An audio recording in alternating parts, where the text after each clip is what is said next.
दर्यापुरातील साईनगर येथील पीएम श्री जिल्हा परिषद मराठी शाळेतील विद्यार्थ्यांना आजही गटारीच्या दूषित पाण्यातून शाळेत जावे लागत असल्याचे धक्कादायक वास्तव समोर आलं आहे।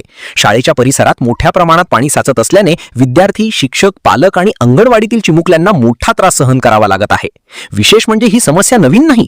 पालकांनी खासदार, आमदार, नगराध्यक्ष, नगरसेवक आणि जिल्हा परिषदेच्या सीईओ यांच्याकडे अनेकदा निवेदने देऊन पाठपुरावा केला, मात्र आजही परिस्थितीत कोणताही बदल झाला नाही असा आरोप पालकांनी केला आहे। याहून धक्कादायक बाब म्हणजे पाण्याचा निचरा करण्यासाठी बांधलेली नालीच रस्त्यापेक्षा उंच असल्याने त्यात पाणी जात नाही। त्यामुळे शाळेच्या आवारात दूषित पाणी साचून विद्यार्थ्यांना त्यातूनच वाट काढावी लागत आहे। पालक सुदर्शन कोलटक्के यांनी संतप्त प्रतिक्रिया देताना सांगितले की आम्ही अनेकदा पाठपुरावा केला, पण अजूनही आमच्या मुलांना गटारीच्या पाण्यातून शाळेत जावे लागते। आता आश्वासन नको, प्रत्यक्ष काम करून कायमस्वरूपी उपाय करा। शाळेच्या परिसरात अंगणवाडीही असल्याने लहान मुलांच्या सुरक्षिततेचा प्रश्न अधिक गंभीर बनला आहे। एखादी दुर्घटना घडल्यानंतरच प्रशासन जागे होणार का असा सवाल पालक उपस्थित करत आहेत।